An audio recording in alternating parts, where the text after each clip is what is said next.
interested in reproductive health, and so I've kind of got involved in a few other realms. So I'm part of the newly minted Reproductive Health Committee on the Idaho Academy of Family Physicians, and I'm the IFP liaison to the Reproductive Health Access Project, as well as our state cluster co-leader, along with Hannah Underdahl. And probably more things to come as this landscape changes.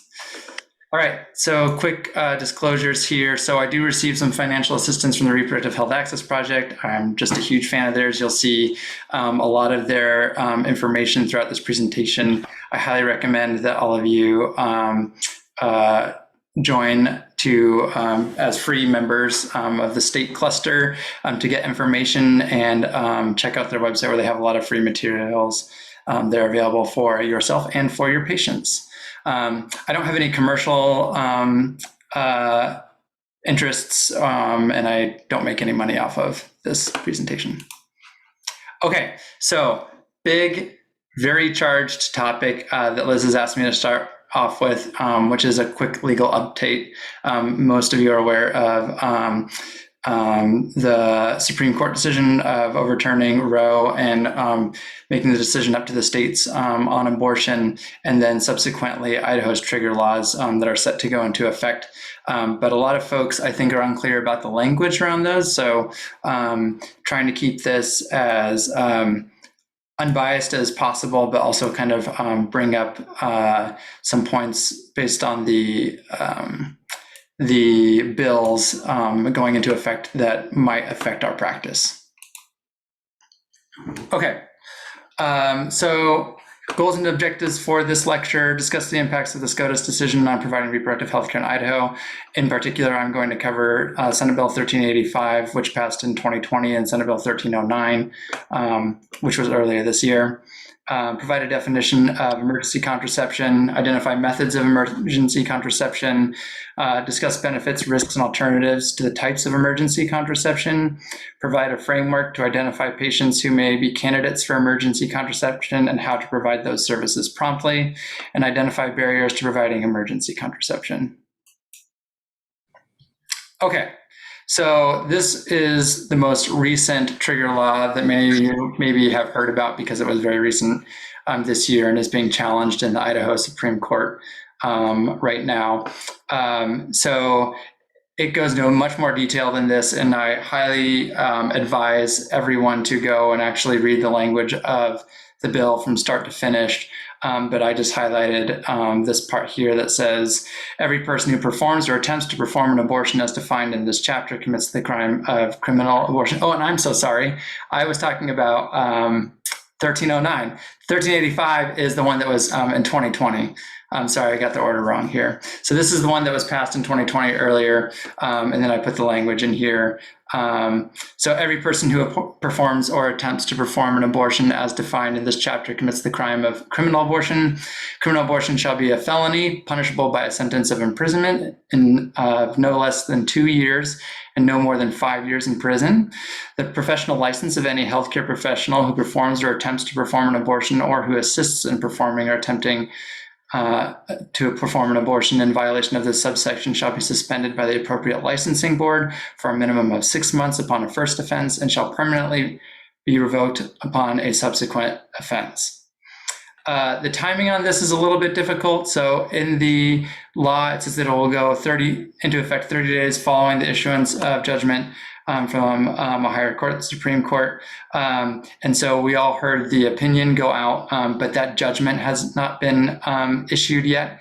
And so it's 30 days after that judgment. The estimated time of that then 30 days later is expected to be sometime mid to late August.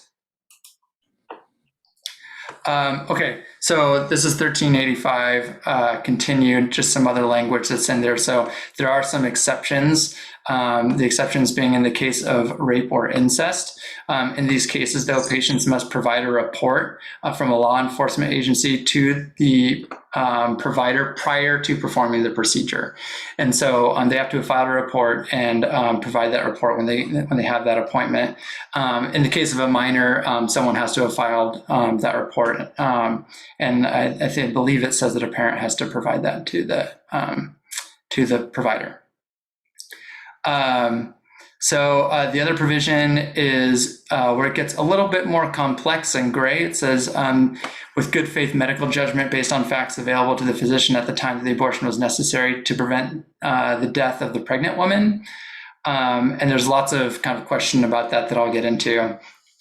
And then on top of that, it says later that they provided the best opportunity for the unborn child to survive. And again, some questions around that.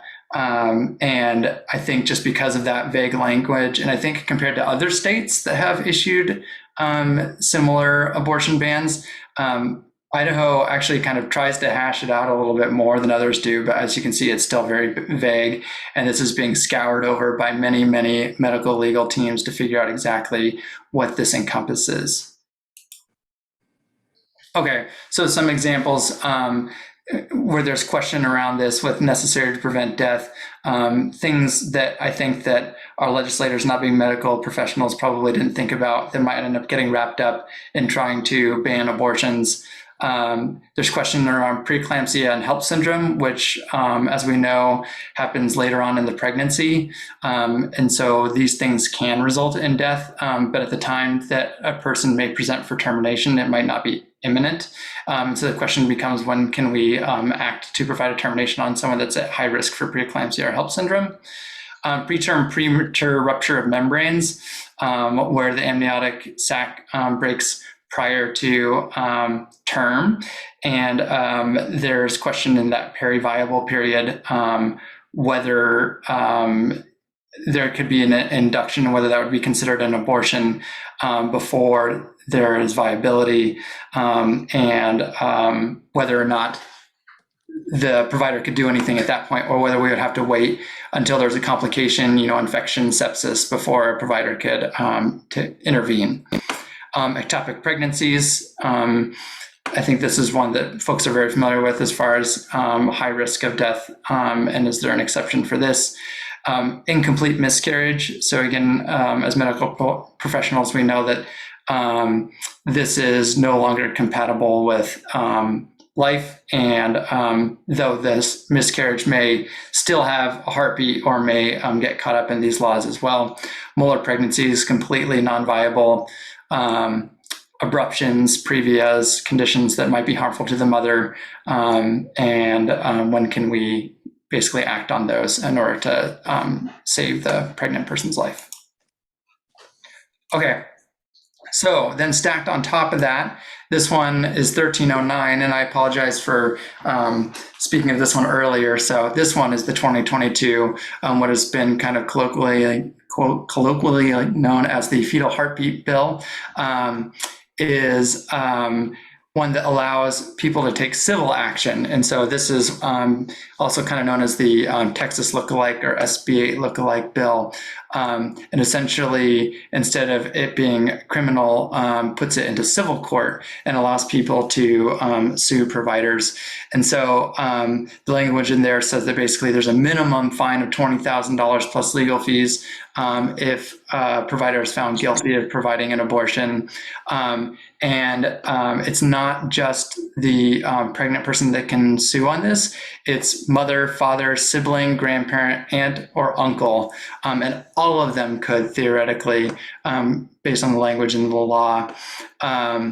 And it can be brought to court for up to 4 years following the abortion. So it's not even immediately after the provision. It's for 4 years later. This was interesting language in there that it said the defendant has the burden of providing an affirmative defense by preponderance of evidence. So it's similar to the Texas style bill where someone who has reason to believe that someone provided an abortion can bring this to civil court.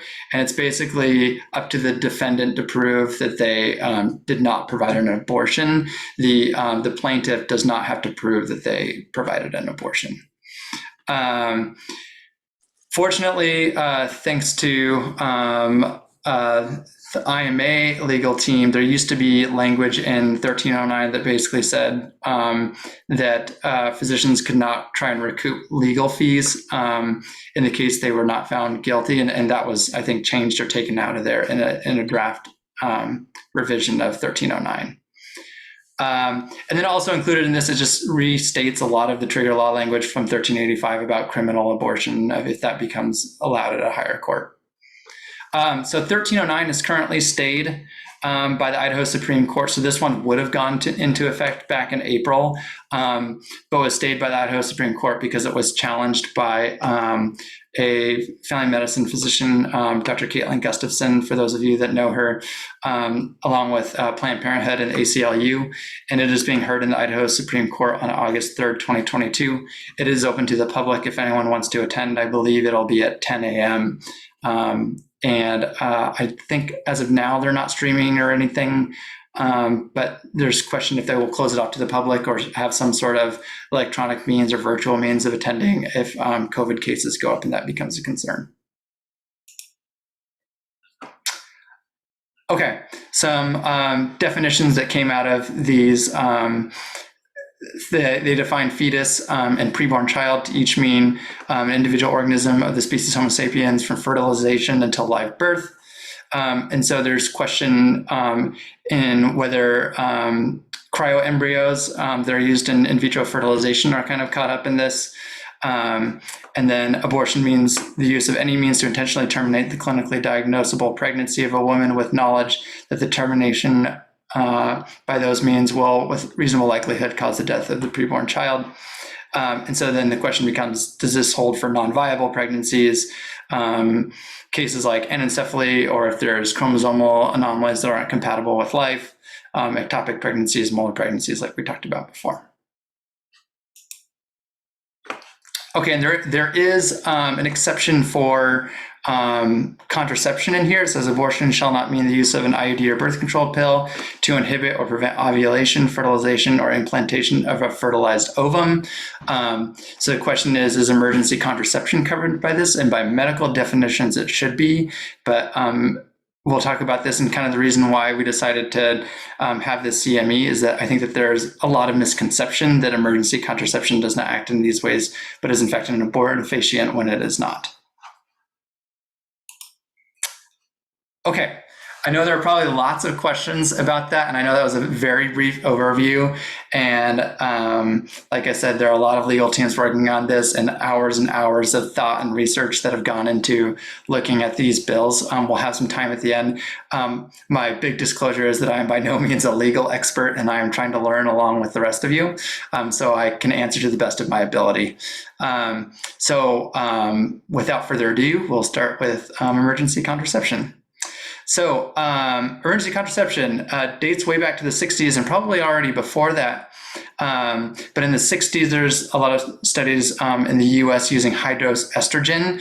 And so they were using like 5 milligrams of estrogen. And for those of you familiar with birth control formulations now, we talk about the micrograms. And so 5 milligrams is a lot of estrogen. So it had a lot of side effects, but was somewhat effective. And then in 1974, a Canadian physician, Dr. Albert Hughes, made this method using kind of normal contraception that was available over the counter. And so that way it was available to patients to be able to use. And so he used contraceptive, combined oral contraceptive at the time that was available over the counter at higher doses, and found that it decreased the risk of pregnancy for up to 5 days after unprotected intercourse. And then after the study was published, a much larger multi-center study was done in 1982 that basically reaffirmed what Dr. Hughes had found before and made this kind of a widely used method. And so to this day, you'll see it in publications and you'll see folks talk about it using emergency contraception by the Hughes method. The first kind of one that Big Pharma came up with and then marketed to folks was FDA approved, was the Prevent Emergency Contraception Kit, which was essentially the Hughes method. And so it was a combination levonorgestrel, ethinyl estradiol regimen that you would take 12 hours apart, and then it also came with a pregnancy test as well. It had been used in Europe for long before this, but was approved in the US in 1998. In 1999, Plan B came along, and it was a progestin-only emergency contraception, and it was more effective and had less side effects because it didn't have the estrogen in it. And so now what you'll see in the market is Plan B one-step, because Plan B was originally just like the use method and the Previn kit, a two-step where you would take the medication and then 12 hours later you would take it again. So after that, there became a lot of kind of publicity and discussion from physicians that this was a very time-sensitive type medication that needed to be taken 5 days and preferably immediately after unprotected intercourse. And so there was a big push to try and get this available over the counter. And so in 2006, the FDA granted approval to Plan B to be over the counter. And initially you had to be over 18 to get it, but then in 2013, they made it so there was no age restriction. So now anybody can obtain Plan B over the counter since 2013. The next one to come along was ulipristal acetate, or ELA. It was approved in 2010.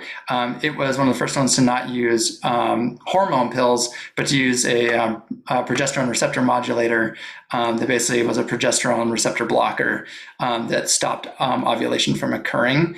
And it works through the LH surge when you're talking about the menstrual cycle, whereas Plan B does not work through the LH surge and has to be taken before the LH surge, which is why they think that ulipristal, and I'll get to the numbers in a little bit, but why they think that it is more effective for up to 5 days than the levonorgestrel. Okay. So what is emergency contraception? So let's define it here. So this is the AAFP definition. Emergency contraception, sometimes referred to as the morning after pill, is birth control that women can use to prevent pregnancy after known or suspected failure of contraception or unprotected intercourse, including sexual assault. So normal chance of pregnancy after intercourse is around 5%, or 1 in 20 people will get pregnant. And taking emergency contraception, oral emergency contraception, reduces that risk to 1 to 2%. By medical definition, it is not an abortion. It does not work after implantation of the embryo, so it will not work if you are already pregnant. They work by delaying ovulation, like I said earlier. IUDs, which I did not mention in the history of because they are not FDA approved, but they are very well studied, and I will talk about them, work by preventing fertilization and maybe by preventing implantation as well, although their mechanism of action isn't completely understood because they are incredibly effective, over 99%. Okay. So some interesting facts when I was doing my research here. In one study in an emergency department, only 64% of adolescents of reproductive potential had even heard of emergency contraception before. In a 2008 survey, 1 in 5 practitioners were reluctant to provide education on emergency contraception to sexually active adolescents. Several studies have shown that providing emergency contraception ahead of time does not increase incidence of unprotected intercourse or reduce use of regular contraception. There's concern with the widespread availability of emergency contraception that it would lead to more sexual promiscuity and decreased use of normal contraception, but that this has been shown to not be the case. And then in Idaho, for those of you that aren't aware, pharmacists have the right to refuse to dispense emergency contraceptions on the basis of religious or personal beliefs. So that means even if you prescribe it to a pharmacy, the pharmacist could refuse to fill it. Talking to our pharmacists at Full Circle, apparently a lot of the larger kind of corporate pharmacies like Walgreens and Albertsons, in their contracts for their pharmacists, say that they have to dispense these medications if prescribed, though. Okay, so what are your options? There's Plan B. I think that's the one that people are probably most familiar with, that is progesterone only, so levonorgestrel. There's ulipristal acetate, which is brand name ELA. There's the use method, which we talked about earlier, and the intrauterine devices. That's going to be Paragard was the one that has been shown to be effective and has been available and used for decades. It's been shown to be a good emergency contraceptive ever since the 70s, but is pretty underutilized. And then more recently, the 52 milligram levonorgestrel IUDs were added to that. So that's going to be Mirena or Liletta. It's not all IUDs, so Skyla and Kylena have not been studied for this reason. And then globally, mifepristone or Mifeprex is used for emergency contraception. For those of you that are familiar with that medication, mifepristone in the US is used for medication abortions, but is not available as an emergency contraception. Okay. So this is Plan B. This is what it looks like. You've probably seen it if you've been to the pharmacy. It's usually kind of like literally over the counter, like right behind the pharmacist. So this is, like I said, the one that people are most familiar with. There are other brand names too, but I think everyone knows this brand name. But it's levonorgestrel. It's a high-dose progestin, blocks the LH surge from preventing ovulation. And like I said, if the LH surge has already occurred, it will not stop ovulation. It works well within 3 days of unprotected intercourse, but it is approved for, and it does work up to 5 days, but its efficacy starts to drop. Its efficacy starts to drop also at elevated BMIs, starting at a BMI of greater than 25, which is going to be a lot of our patients. And then it's ineffective, no better than placebo at a BMI of greater than 30. So that's something to really be aware of. But its big advantage, as we discussed, is that it's available over the counter. Ulipristal acetate. This is the progesterone receptor modulator. It's basically a progesterone blocker that blocks the receptors on the uterus, ovaries, and cervix. It works prior to and through the LH surge, preventing ovulation. And so it works well within 5 days of unprotected intercourse. And interestingly, in the studies, the numbers actually go up in its efficacy through the 5 days instead of kind of declining over time like you would expect it to do. It works well in overweight patients, and so it's a good option if you have an overweight patient. They used to say it had no BMI cutoff, but there is evidence now that once your BMI gets over 30, that it is less efficacious. It is still more efficacious than using levonorgestrel, but it's less efficacious. And so a lot of professional organizations will say, at a BMI greater than 35, then there's major concern that it's not very effective, and so you'll want to counsel your patients on that. Ella, its other, I would say, advantage and disadvantage is that it requires a prescription. So the nice thing about Plan B is that it is available over the counter, and so patients don't need to see a provider for that. The downside is it costs money, and then won't be covered by insurances such as Medicaid because it's available over the counter. It's around $30. Ella without insurance is around $50, but all major insurances will cover Ella, including Medicaid. And so I didn't include it in this presentation, but if we have time at the end, I'll show you the fantastic job that Liz has done on the IFP website, where we have some resources and show you the workflow that was created at Full Circle for basically making it a standard of practice to prescribe all your patients Ella so that it's available for them at the pharmacy and they don't have to wait until they need it to get that prescription. Okay, and this is the use method. So this is kind of the last resort. This is not the standard. Using Plan B or Ella for oral emergency contraception is going to be the standard, but this is how it would be used in a pinch. And I would say it would be still useful for patients that can't afford either forms of emergency contraception, or if they don't have access to them, but they do have oral contraceptives already, they could be instructed on how to take their oral contraception that they already have at a higher dose in order to reach the doses described in the use method in order to be usable as an emergency contraception. So in the use method, what they did is they used 100 micrograms of estrogen and 50 micrograms of levonorgestrel with a second dose 12 hours later. And then this is a chart from the AFP journal that basically shows a bunch of commonly used contraceptives that are prescribed to our patients and how to take them in order to reach those doses. And so it's really nice. It tells you like how many pills they have to take of each kind, and then what that comes out to as far as how much estrogen and how much levonorgestrel that would be. It's ideal that they would use this in the first 3 days or 72 hours of unprotected intercourse. It can be used up to 120 hours, but like I said, its efficacy drops. You can see it's a pretty wide range there. And then finally, mifepristone, in a Cochrane study that looked at kind of international studies, it was more effective than the used method. They didn't quote any numbers on that though. The most commonly used doses are this mid-range dose, which is going to be 25 to 50 milligrams. But like I said, it's not available in the US at this time. And then this was the big news recently. So for IUDs, so I mentioned the copper IUD and now the levonorgestrel IUDs. So this was a publication in the New England Journal of Medicine that was released in 2021. They did a study over 3 years from 2016 to 2019, comparing the efficacy of using a levonorgestrel IUD versus using a copper IUD for emergency contraception. So placing one of these devices in someone after unprotected intercourse that occurred within 5 days. And they found that the levonorgestrel was not inferior to the copper IUD.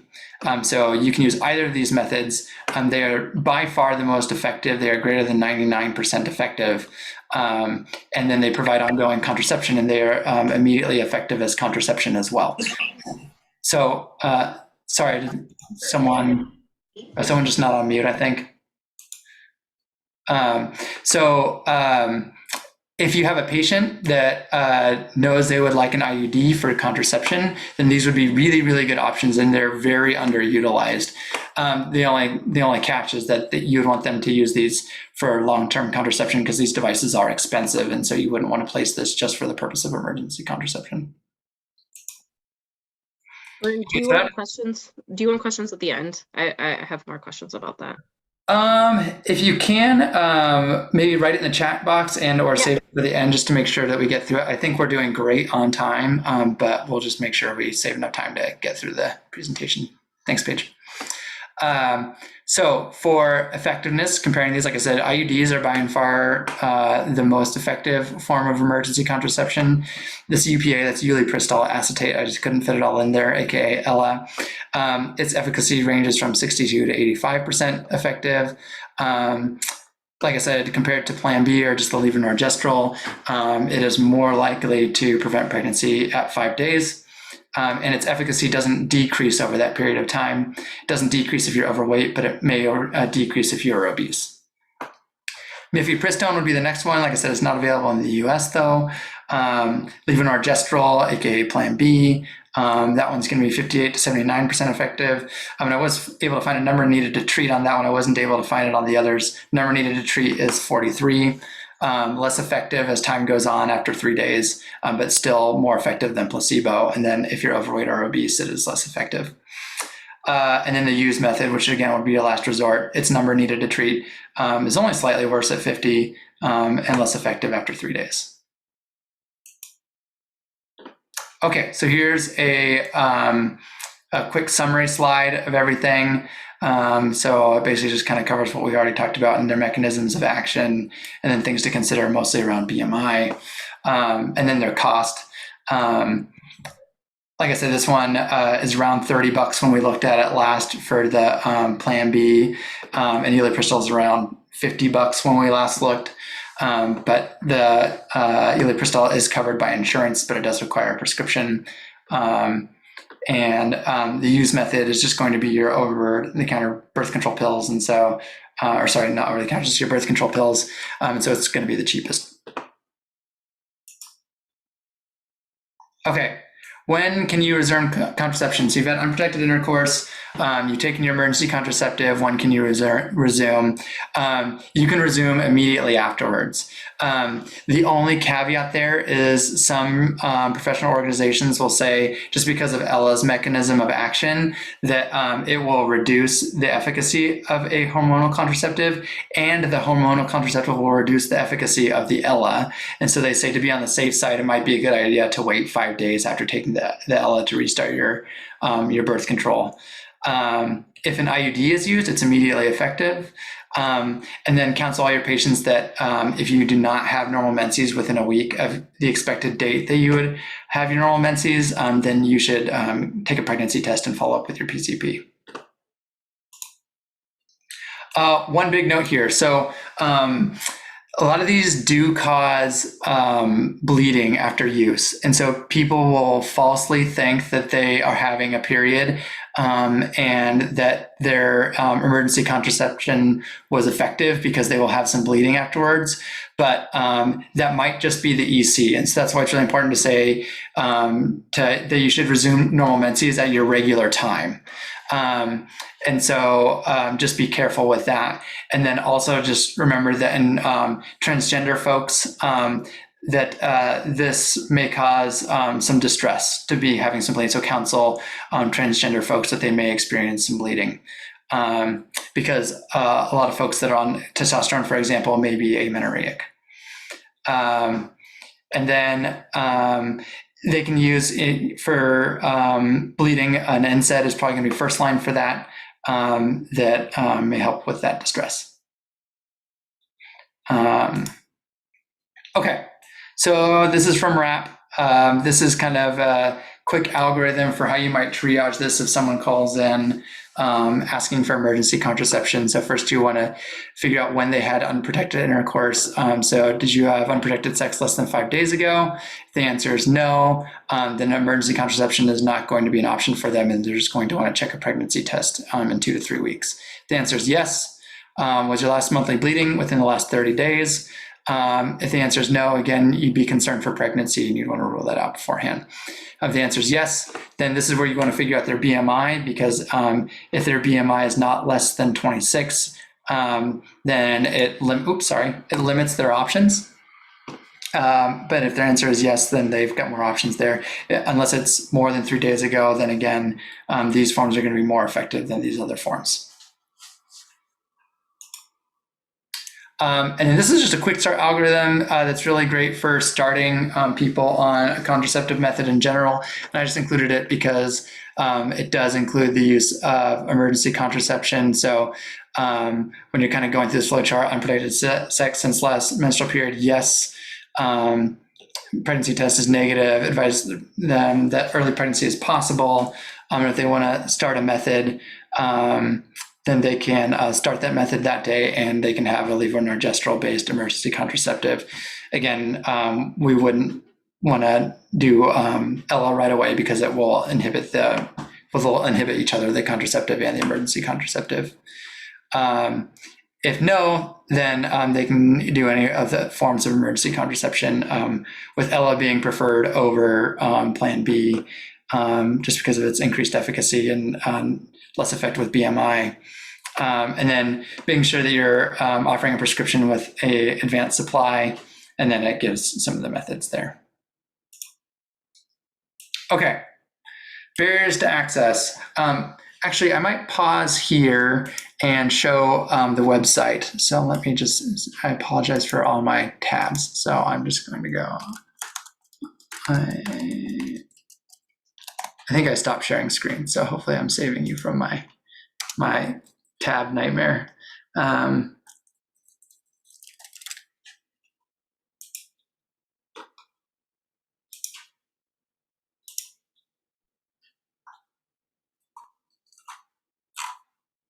Okay, let me share screen again.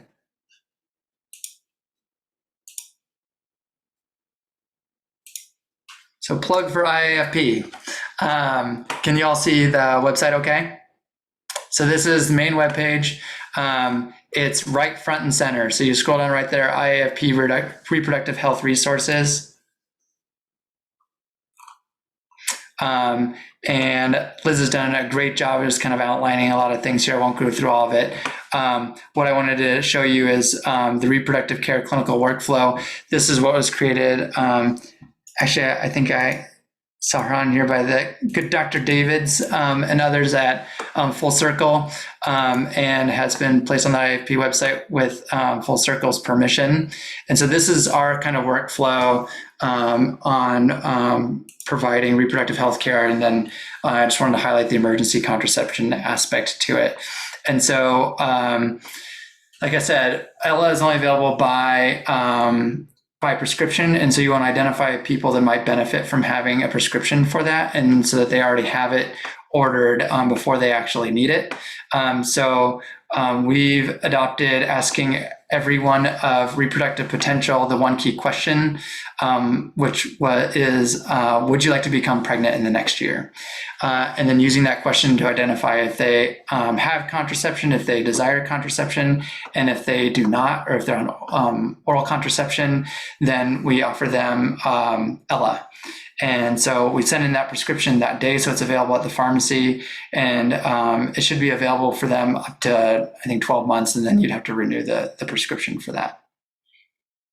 Pharmacists can prescribe, on the flip side to them being able to refuse emergency contraception, pharmacists can prescribe emergency contraception too. I think there's some question whether insurances will cover it if it's prescribed by a pharmacist and not a physician, so be aware of that as well.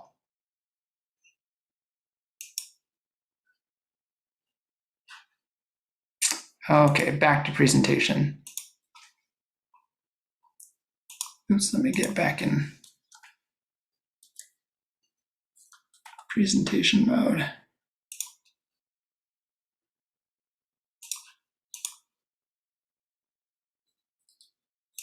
we go. Okay, barriers to access. So as I mentioned before, when I was talking about interesting facts, many providers don't feel comfortable talking about emergency contraception to sexually active patients who are at risk of unwanted pregnancy. So hopefully this presentation has helped you to feel a little bit more comfortable with emergency contraception, its mechanisms of action, and who is eligible for emergency contraception, so you can start providing that for your patients.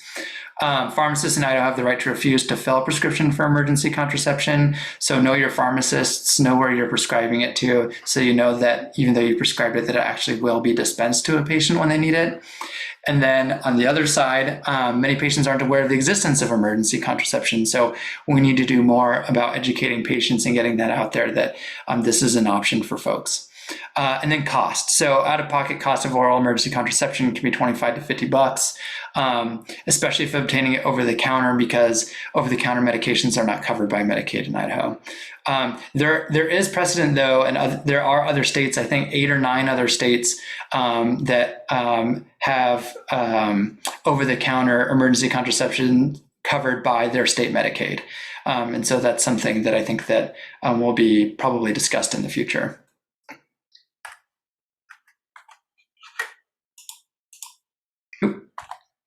There we go.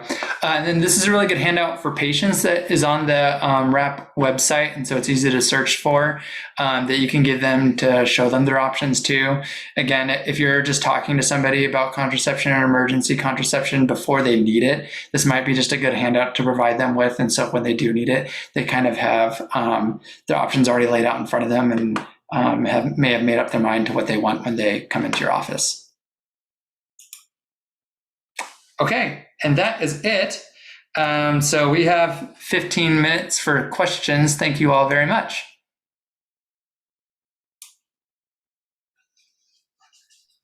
And Dr. Colson, it looks like we do have 2 questions in the chat already. And I went to go grab the RAP website, so I can actually read them to you. Let's see here. So Paige, Eli asked, when you are doing an IUD for emergency contraception, I imagine you still need a pregnancy test. And if they have had unprotected sex between 5 days and 2 weeks, does that exempt them from being able to get one? Okay, sorry, I was trying to make sure I understood your question. So yeah, you'd probably still get a pregnancy test in case they had unprotected intercourse or were pregnant before the most recent encounter where they had unprotected intercourse. And yes, it's for 5 days. And so if it's been longer than 5 days, you would not want to place that IUD because they could be pregnant. And I've got the chat pulled up now, so I can read the next one too. Did that answer your question, Dr. Eli? Yeah, that's super helpful. Is there any data on efficacy and safety of increased dosing of EC pills for patients with higher BMI? Not that I'm aware of, not that I saw it in my research, as far as taking more levonorgestrel to kind of overcome the elevated BMI. And I think because ulipristal is available at that point, most people would just say, just prescribe ulipristal.